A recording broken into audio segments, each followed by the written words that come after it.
तो इसी तरह आगे जो है वो कहते हैं फ्लेग्मा। ठीक है, फ्लेग्मा जो है इसको कहते हैं कि ये वो म्यूकस जो यानी कि हमारे मुंह से सिक्रेट आउट हो रहा है, या चलो नाक से नोज से हो रहा है। ठीक है, वो और है, और जो म्यूकस ह्यूमर है या जो फ्लेगम वाला ह्यूमर है वो चीज और है। यानी कि जब बात होगी ब्लड की तो आपने उसको ह्यूमर वाले ब्लड के साथ कंपेयर नहीं करना। और इसी तरह जब बात होगी फ्लेगम की तो उसको आपने जो कॉमन म्यूकस या जनरल म्यूकस है जो सिक्रीट आउट होता है बॉडी से, ठीक है, उसके साथ कंपेयर नहीं करना। Similarly yellow bile in the Canon में not be restricted to the fluid in a normal gall bladder.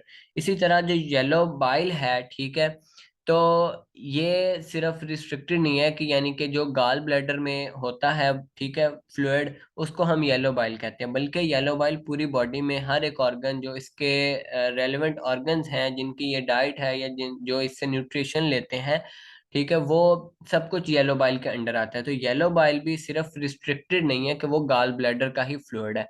Same like black bile जो है ये भी जो है पैथोलॉजिकल गाल ब्लैडर कंटेंट के साथ यानी कि रिस्ट्रिक्टेड नहीं है ये, यानी कि चारों टर्म्स जो है बहुत वास्ट है और पूरी बॉडी के लिहाज से हम इनको डिस्कस करते हैं। Furthermore it should be said that the humours are quasi material. ठीक है, यानी कि ये एक मादे हैं, ठीक है, यानी कि इनका एक अपना वजूद है। और ये यानी कि बॉडी की जो होमियोस्टेसिस है ये सारी चीज़ें इन चीज़ों को मेंटेन रखते हैं। In many passages of the canon, यानी अब वो कह रहे हैं कि जब आप कैनन का मुतालिया करेंगे तो उसके बहुत सारे पैराग्राफ्स जब आप डिजीज वाले चैप्टर में पढ़ेंगे तो ये आपको मिलेगा कि जब भी लफ्ज़ मैटर आएगा यानी मादा का लफ्ज़ आएगा, ठीक है, तो उसका कनेक्शन डिजीज के साथ होगा, और उससे मुराद यानी कि मोस्टली जो है वो ह्यूमर ही होगी। यानी जहाँ पे भी मैटर वाली डिजीज का जिक्र होगा कि ऐसी डिजीज जो किसी जो है पैथोलॉजिकल मैटर की वजह से हुई है, तो वहां पे यानी कि ह्यूमर उससे मुराद होगा, and particularly a morbid humour यानी एबनॉर्मल ह्यूमर। ठीक है, not the normal state of humour, but it is also clear that behind the humour there is what Paracelsus would call an essence और radical humour. अब ये Paracelsus जो है ना, ये इसको कन्वेंशनल मेडिसिन का या मॉडर्न मेडिसिन का यानी कि फाउंडर कहा जाता है। कि कन्वेंशनल मेडिसिन बेसिकली इसने बनाई थी, और इसने बहुत ही जो है ना एक जो है ना तासुब परस्ती वाला इजहार भी किया था कि इसने अपने स्टूडेंट्स के सामने एरिस्टोटल की, हिपोक्रेट्स की, एविसीना की, इनकी बुक्स यानी कि इसको इनको ना इसने आग लगाई थी। यानी कि ये इतना खिलाफ था फिलॉसफी के।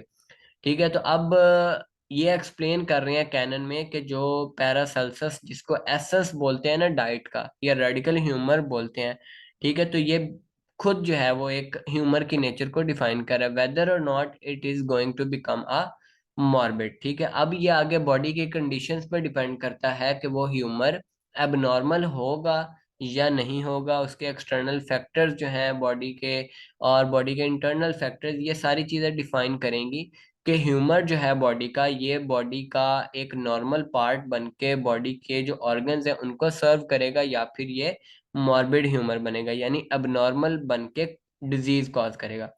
On such a view, health depends on the maintenance of the essential humor in a state of purity। ठीक है, और इस तरह हेल्थ जो है हमारी ये डिपेंड करती है इन चारों ह्यूमर्स की मेंटेनेंस पे। ठीक है, और इनकी नॉर्मल मेंटेनेंस पे, यानी इनकी जो नॉर्मल स्टेट होती है चारों ह्यूमर्स की, वो अभी हम पढ़ते हैं कि नॉर्मल स्टेट चारों की क्या होती है। ठीक है, तो ये यानी कि इन ये नॉर्मल स्टेट में चारों बैलेंस पे होंगे तो हेल्थ होगी। Again, we may say that the blood is the salt principle of the body, the serous humor the sweet principle, the bilious humor the bitter principle, and the atrabilious humor the sour principle of the body। ये बड़ी काम की चीज़ है, इसको आपने यानी कि ये स्क्रीनशॉट ले लें। ठीक है, ये यानी कि फाइल अभी कंप्लीट नहीं है और ये इस तरह सेंड भी नहीं होगी, तो इसके स्क्रीनशॉट ले लें। ये जो है ना, ये पॉइंट आपने जब भी डाइट देखनी है, ठीक है, आप डाइट में भी देख लें, जो चीज़ें नमकीन होंगी वो मोस्टली 90% सेंगुइनस होंगी, जो स्वीट होंगी वो मोस्टली फ्लेगमेटिक होंगी, जो बिटर होंगी यानी कड़वी होंगी थोड़ी वो होंगी बिलियस, और जो कि खट्टी चीजें होंगी, ठीक है, वो होंगी एट्राबिलियस। ये आपको ये टेस्ट डिफाइन करेंगे कि ये किस ह्यूमर के साथ या किस ह्यूमर की प्रोडक्शन ये डाइट करवाएगी। तो डाइट की ये क्लासिफिकेशन है और बॉडी की भी ये क्लासिफिकेशन, कि बॉडी में ये जो चारों चीजें हैं, salt, sweet, soreness and bitterness, ये चारों चीजें, ये चार ह्यूमर, ठीक है। साल्टनेस जो है वो सेंग्वाइनस, स्वीटनेस जो है फ्लेगमेटिक, और जो बिटरनेस है ये बिलियस, और जो सोरनेस है ये एट्राबिलियस। और डाइट में भी ऐसी है कि जो डाइट सोर होगी, फॉर एग्जांपल ऑरेंज ले लें, ठीक है। ऑरेंज ये एक सोर फ्रूट है, इसी तरह बाकी इस तरह के सिट्रस फ्रूट्स जितने भी हैं सारे ले लें, उन सबका जब आप टेम्परामेंट देखेंगे तो वो आपको कोल्ड एंड ड्राई मिलेगा। कोल्ड एंड ड्राई का मतलब है एट्राबिलियस ह्यूमर, ठीक है, यानी कि वो ऐसी डाइट्स होंगी जो कि हमारे एट्राबिलियस ह्यूमर की प्रोडक्शन करवाएंगी, ठीक है, या उसके साथ रिलेट करेंगी। इसी तरह स्वीट चीजें ले लें, लाइक क्या कहते हैं, स्वीट चीज़ों में केक ले लें और भी बेकरी आइटम्स ले लें, ठीक है, वो सारी की सारी उनको हम बोलते हैं, वो फ्लेगमेटिक चीजें होती हैं। उनका टेम्परमेंट जब आप देखते हैं तो वो बॉडी में कोल्डनेस एंड मॉइस्टनेस कॉज करती हैं, फ्लेगम की प्रोडक्शन करवाती हैं। लाइक मिल्क ले लें, ठीक है, शेक वगैरह ले लें। तो जो भी, जब भी किस चीज में मीठा आएगा तो वो फ्लेगमेटिक जो है ना इसके साथ रिलेट करेगी। आगे, अकॉर्डिंग एज वन और other of these is predominant in a person, so is his constitution और टेम्परामेंट। इसके अकॉर्डिंग जो चीज बॉडी में डोमिनेंट होगी, ठीक है, वही उसका टेम्परामेंट होगा, कि जो उसमें ह्यूमर डोमिनेंट होगा वही उसका टेम्परामेंट भी dominant. In addition to this, view of the nature of humour may be extended by suggesting, for example, the fatty acid is an essential of choleric humour. अब वो बता रहे हैं कि जो फैटी एसिड्स हैं, ठीक है, ये कॉलरिक ह्यूमर के इसेंशियल में से है। वेयर जो न्यूट्रल फैट है ये सेंग्वाइनस ह्यूमर के इसेंशियल में से है। और इसी तरह जो सल्फोसेट्रिक सब्सटेंसेस हैं ये एट्राबिलियस ह्यूमर के इसेंशियल में से हैं। तो आगे अब वो कहते हैं, the idea belonging to the doctrine of the humours is not affected by biochemistry और cytology any more than the theory of four element is really affected by modern chemistry. अब ये पॉइंट यहाँ पे वो एक्सप्लेन कर रहे हैं कि जो ह्यूमर्स का आइडिया है, ठीक है, ये मॉडर्न बायोकेमिस्ट्री की जो थ्योरी है उसको अफेक्ट नहीं करता। लाइक मॉडर्न थ्योरी में हमारे पास ये मेन चीज है ना, फैटी एसिड्स और न्यूट्रल फैट और कार्बोहाइड्रेट्स, प्रोटीन्स, ठीक है, ये यानी कि मेन चीजें हैं। तो ह्यूमर्स बेसिकली उस आइडिया को, बायोकेमिस्ट्री को या साइटोलॉजी को बिल्कुल भी यानी कि क्या कहते हैं, रिजेक्ट या इसके हवाले से कोई इफेक्ट नहीं करता। जबकि जो फोर एलिमेंट की थ्योरी है ये इसको काफी इफेक्ट किया है मॉडर्न केमिस्ट्री ने, ठीक है।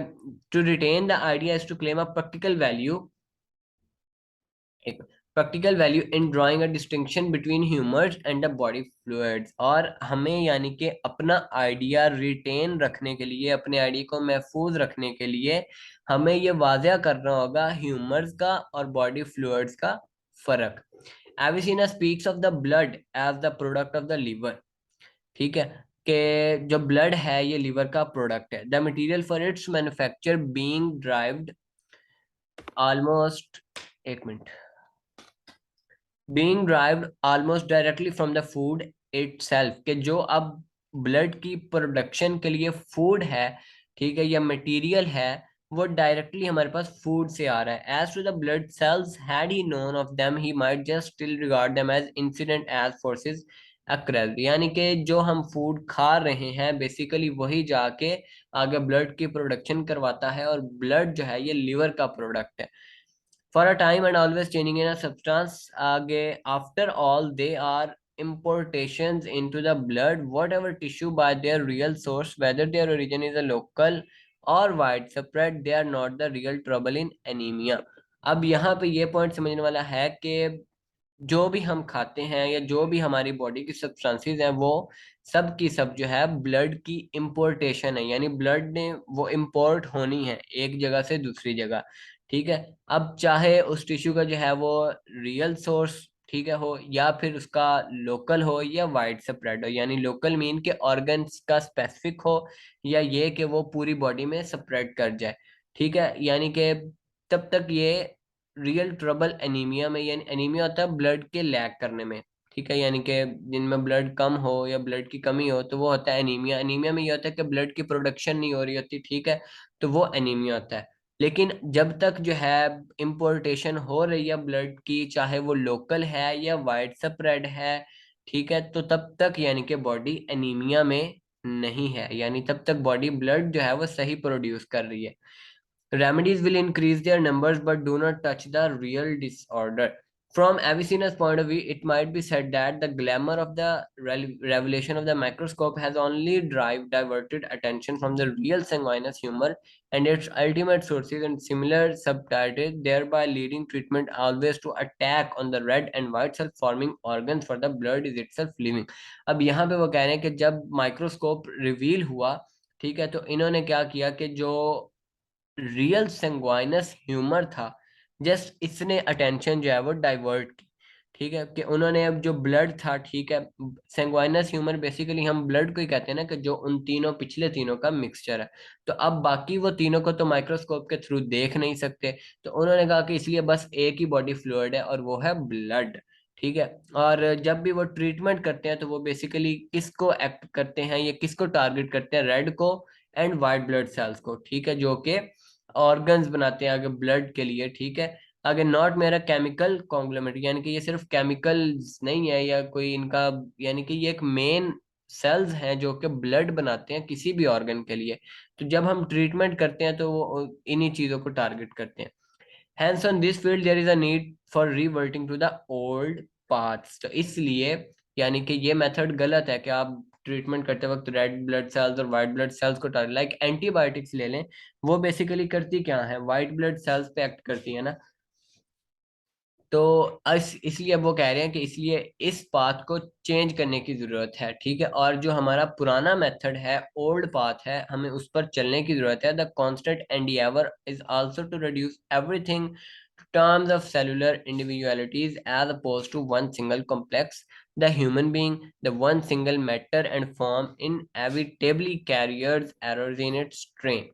अब ये बात जो है, इसका ये मतलब है कि वो कह रहे हैं कि हमारी जो पूरी कोशिश है ट्रीटमेंट के दौरान वो ये होनी चाहिए, ठीक है, कि हमारी जो पूरी बॉडी है वो अफेक्ट ना हो। जो एक सिंगल यानी कि मैटर एंड फॉर्म से बंदा बना है, किसी भी चीज के वजूद में दो ही चीज होती है ना, एक मैटर और दूसरी फॉर्म। तो इसको इन्होंने एमएफ लिखा है, मैटर एंड फॉर्म। ठीक है, तो यानी कि जब आपने पूरी कोशिश करनी है ट्रीटमेंट करते वक्त, तो आपकी जो कांस्टेंट यानी कि A to Z पूरा ओवरऑल ट्रीटमेंट है वो हमारा जो सेलुलर इंडिविजुअलिटीज हैं उनको अफेक्ट ना करे, और हमारा जो बॉडी का पूरा सिस्टम है इसको जो है वो उसके जो कैरियर्स हैं, ठीक है, उनको डिस्टर्ब ना करे। ऐसा ट्रीटमेंट होना चाहिए। अब आगे जो है मेन पॉइंट समझ, यानी कि जो जिससे हमारे माइंड क्लियर होते हैं, कंसेप्ट क्लियर होते हैं, वो ये है कि व्हाट अ बॉडी फ्लूइड यानी ह्यूमर ये है क्या, और इसके अलावा ये कितनी किस्म के हैं and how many kinds there are. अब बॉडी फ्लूइड या ह्यूमर ये ऐसा यानी कि मॉइस्ट फ्लूइड है बॉडी का, जिसमें हमारी जितनी भी यानी कि बीमारी की हालतें हैं, यानी कि वो इसके थ्रू ट्रांसफॉर्म होती हैं, यानी जितनी भी बीमारियां हैं वो कह रही हैं इसके थ्रू हमारी बॉडी में पैदा होती हैं। हेल्दी और good humour is such as has the capacity for becoming transform into actual body substance.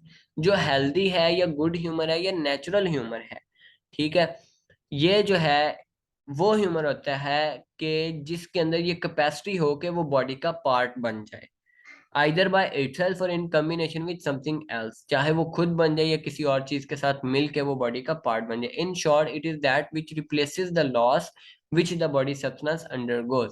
ठीक है, और दूसरे लफ्जों में कहें तो ये यानी कि बॉडी का जो लॉस होता है ड्यूरिंग द डिजीज या ड्यूरिंग द वर्क या जो भी बॉडी की में एक्टिविटीज हो रही हैं उनकी वजह से जो बॉडी के अंदर कमी आती है, ठीक है, उस कमी को ये पूरा कर दे, वो एक्चुअल में हेल्दी ह्यूमर है। The residue from such the superfluity is called unhealthy और bad humor।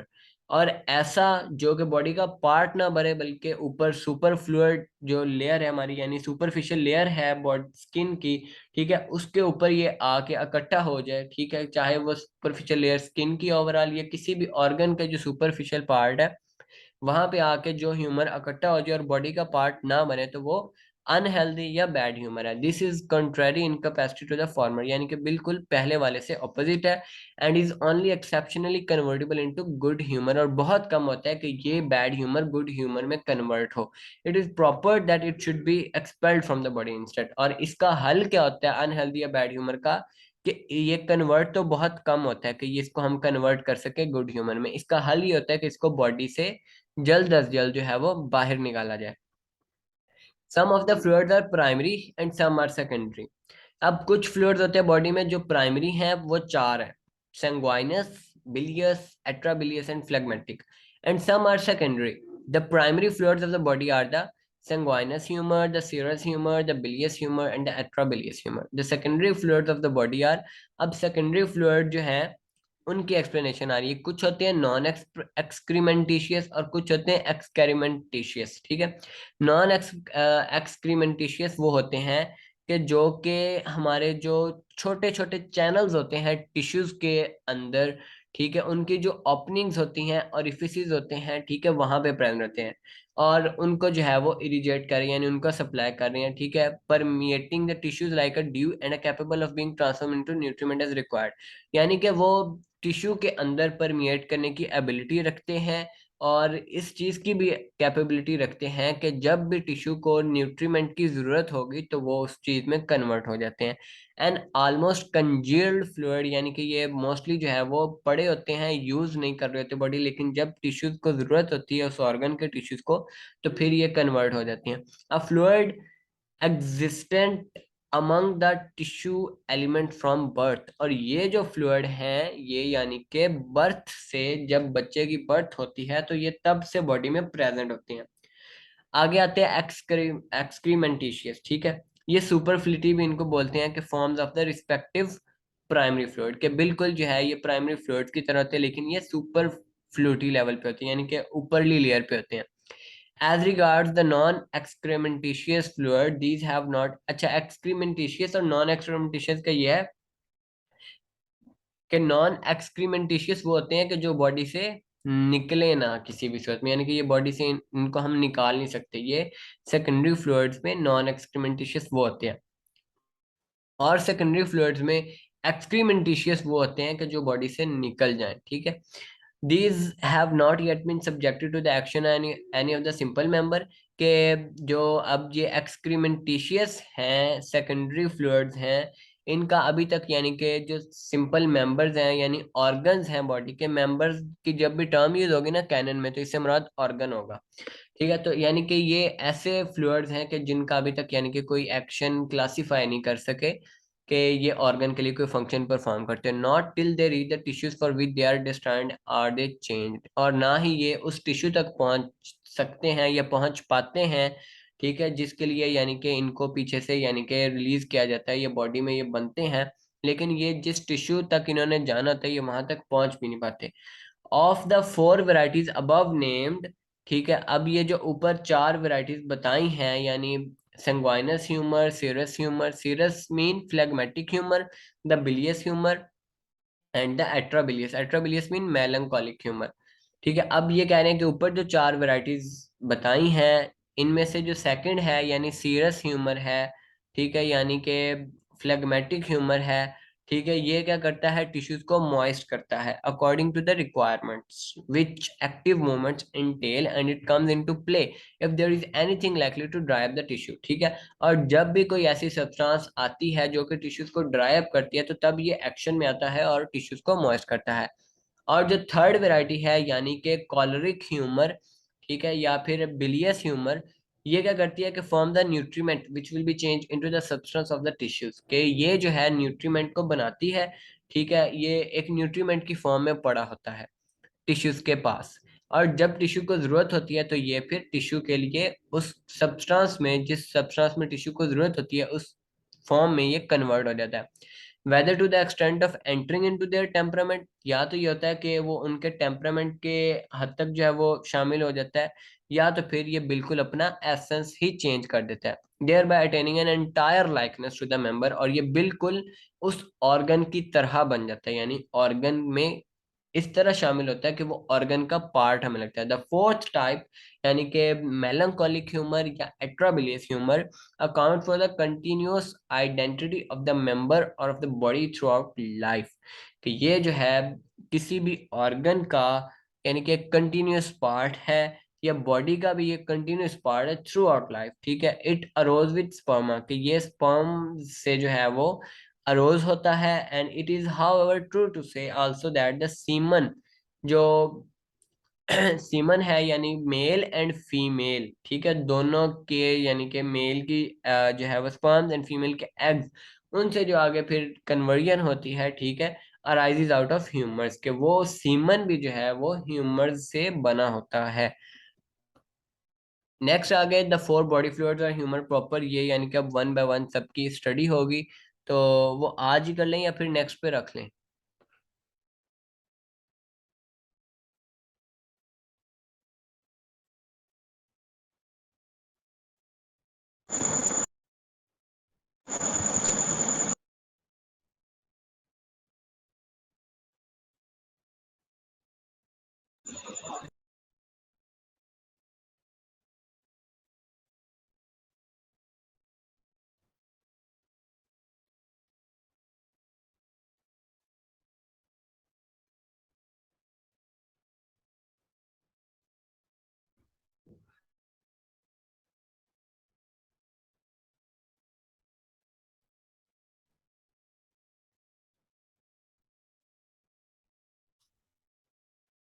कर लें आगे वन बाय वन स्टार्ट या नेक्स्ट पे रख लें? नेक्स्ट पे ही रख लेते हैं फिर। चलें ठीक है। और एक हम जो है वो पॉइंट पढ़ लेते हैं।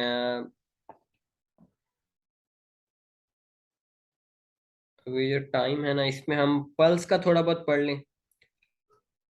जी, पल्स का पढ़ लेते हैं, और उससे कैसे जो है वो ब्लड ग्रुप आइडेंटिफाई किया जाता है वो।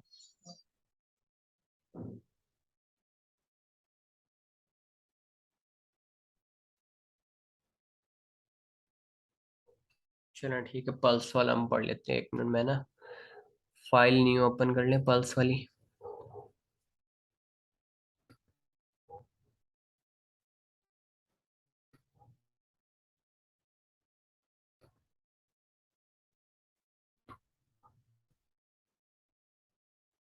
अच्छा, उसमें ये होता है कि जब हमारे पास एक होता है हर बंदे का अपना नॉर्मल यानी कि टेम्परामेंट, एक पर्सन में यानी कि उसका एक नॉर्मल डोमिनेंट टेम्परामेंट होता है। अब वो कोई भी हो सकता है। डिजीज तब होती है कि जो उसका नॉर्मल डोमिनेंट टेम्परामेंट है वो हटकर किसी और टेम्परामेंट की डोमिनेंसी आ जाए, यानी कि किसी और ह्यूमर की वजह। बेसिकली टेम्परामेंट की जो चेंजेस आते हैं इनके पीछे कॉज तो ह्यूमर ही होता है। ठीक है, जो पीछे ह्यूमर अगर यानी कि उसका जो नॉर्मल ह्यूमर है, फॉर एग्जांपल किसी का सेंगुइनस नॉर्मल है, हॉट एंड मॉइस्ट, ये यानी कि उसका एक पर्सन में हमें डोमिनेंसी इस ह्यूमर की शो हो रही है।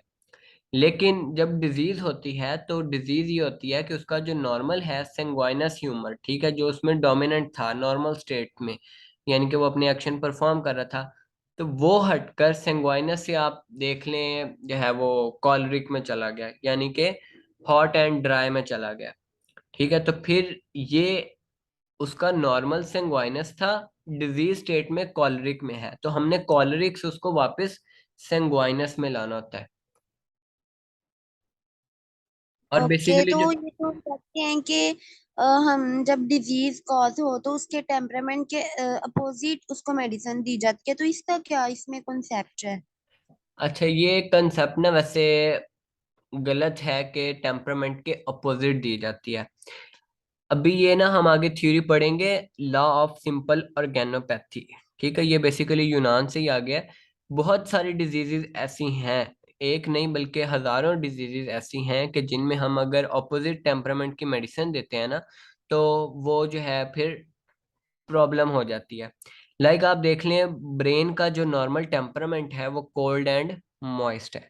अब फॉर एग्जांपल पेशेंट आया है फ्लेगमेटिक हेडेक का, या आप जो है ना सिंपल कोल्ड हेडेक का, तो अगर हम उसको, या आप कह लें बल्कि ड्राई हेडेक का, ठीक है, ये एक डिजीज होती है ड्राई हेडेक, यानी हेडेक की चार टाइप्स होती हैं। एक हेडिक होता है फ्लेगमेटिक हेडिक, एक होता है ड्राइनेस की वजह से, एक होता है कोल्डनेस की वजह से, और बाकी इस तरह के। तो अब जो ड्राई हेडिक वाला है, ठीक है, अगर हम उसके ट्रीटमेंट में उसको यानी कि हॉट एंड मॉइस्ट वाली मेडिसिन देंगे ना, तो ब्रेन का जो नॉर्मल टेम्परामेंट है वो अचीव होने की बजाय वो और ज़्यादा खराब हो जाएगा। ब्रेन का नॉर्मल तो कोल्ड एंड मॉइस्ट है, और अगर हम उसके ट्रीटमेंट में हॉट दे देंगे तो फिर वो नॉर्मल से हट जाएगा, और वो फंक्शन जो है वो उसके ज़्यादा डिस्टर्ब हो जाएंगे। तो ये basically organ to organ depend करता है कि किस ऑर्गन की डिजीज है, तो उस ऑर्गन का नॉर्मल टेम्परामेंट क्या है, और डिजीज जो आई है, ठीक है, इस डिजीज में टेम्परामेंट क्या चेंज आया हुआ है। तो फिर हमने नॉर्मल के अकॉर्डिंग जो है डिजीज को देख के नॉर्मल के अकॉर्डिंग यानी कि हमने उसको उस टेम्परामेंट नॉर्मलाइज करने की मेडिसिन देनी होती है। ओके ठीक है। अच्छा, पल्स के ना आज हम पहले पैरामीटर्स पढ़ लेते हैं। ये बेसिकली 10 होते हैं, और इसमें से जो मेजर फील किए जाते हैं या कॉमन, वो ये 7 तक फील करते हैं, ठीक है। अगले 3 जो है वो बहुत कम है कि फिजिशियंस जो है वो हर पेशेंट के चेक करें, बट अगले 3 भी बहुत इंपॉर्टेंट होते हैं, ठीक है। अब यहाँ पे पहला जो पैरामीटर है वो अमाउंट ऑफ एक्सपेंशन है, यानी कि अमाउंट ऑफ एक्सपेंशन किस चीज की पीछे, हार्ट की, ठीक है। हार्ट कितनी यानी कि अरसे में एक्सपैंड करता है, यानी कि हार्ट कॉन्ट्रैक्ट और एक्सपैंड होता है तो ही ब्लड मूव करता है ना। तो पहला पैरामीटर है अमाउंट ऑफ एक्सपेंशन, कि जब हार्ट एक्सपेंशन करता है तो उसकी कितनी स्पीड है, यानी कि। तो इसमें जो है हमने 3 चीजें देखनी होती हैं, एक तो पल्स की लेंथ, दूसरा पल्स की विड्थ, तीसरा पल्स की डेप्थ।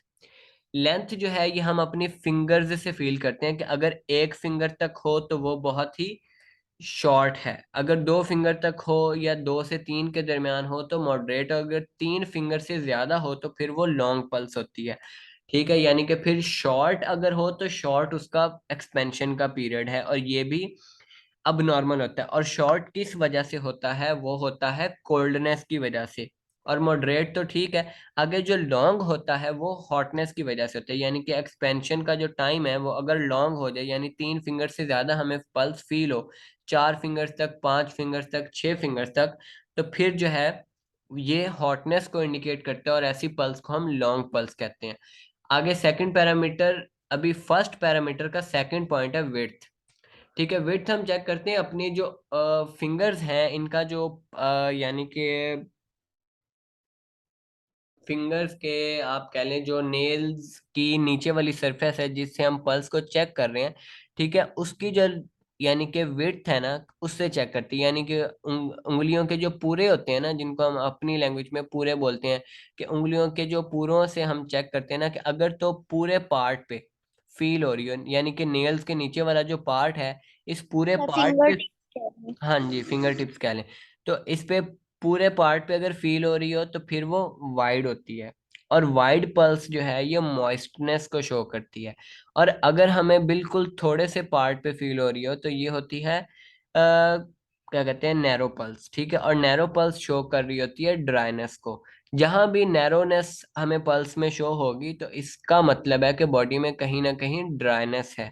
और दरमियान में यानी मॉडरेट लेवल पे तो फिर वो नॉर्मल स्टेट होती है। देन थर्ड थिंग आती है पहले पैरामीटर में, डेप्थ ऑफ पल्स, ठीक है, कि इसमें हमने फिंगर्स को प्रेस करके आर्टरी पे चेक करना होता है कि कितनी डीपली पल्स फील हो रही है। यानी या तो एक होता है कि पल्स पे अभी हाथ रखा है और फील हो रही है, तो ये होती है सुपरफिशियल पल्स, यानी कि जरा सा भी प्रेशर देने की जरूरत ना पड़े, तो ऐसी होती है सुपरफिशियल। और सुपरफिशियल पल्स जो है ये इंडिकेट करती है हॉटनेस को। और जो मॉडरेट है इसमें हमने बस हल्का सा प्रेशर डालना होता है और हमें फील होना स्टार्ट हो जाती है। और जो डीप पल्स होती है ये हमें बिल्कुल गहराई में फील होती है, और ये बिल्कुल यानी कि नीचे जो बोन है ना इसके साथ यानी कि हमारी फिंगर्स टच कर रही होती हैं, इतनी गहरी ये पल्स होती है। और ये शो कर रही होती है कोल्डनेस को, कोल्डनेस की वजह से ये पल्स डीप डीप चली जाती है। नेक्स्ट पैरामीटर आता है quality of the impact imparted to the finger of the observer at each beat, यानी कि कैफियत इकरा कि हर बीट जो फिंगर टिप पे जो है वो आ रही है, इम्पार्ट हो रही है, तो उसकी क्वालिटी क्या है, यानी वो स्ट्रॉन्ग है या वीक है या मॉडरेट है। जो अगर तो स्ट्रॉन्ग हो, यानी हमारी फिंगर टिप पे जो पल्स की बीट है वो बहुत स्ट्रॉन्ग फील हो रही है, तो फिर ये भी इंडिकेट करती है हॉटनेस को, यानी कि बॉडी में हरारत को शो करती है। एंड जो हमारे पास है वीक पल्स के, बहुत वीक हमारे पास जो है वो बीट फील हो रही है हमारी फिंगर टिप पे, तो ये हमारे पास शो करती है कोल्डनेस को। एंड मॉडरेट जो है ये एक बैलेंस को शो करती है। और अभी हमारा टाइम 1 मिनट से भी कम रह गया और 2 पैरामीटर हमारे हुए हैं, बाकी इंशाल्लाह फिर नेक्स्ट के साथ ही कर लेंगे।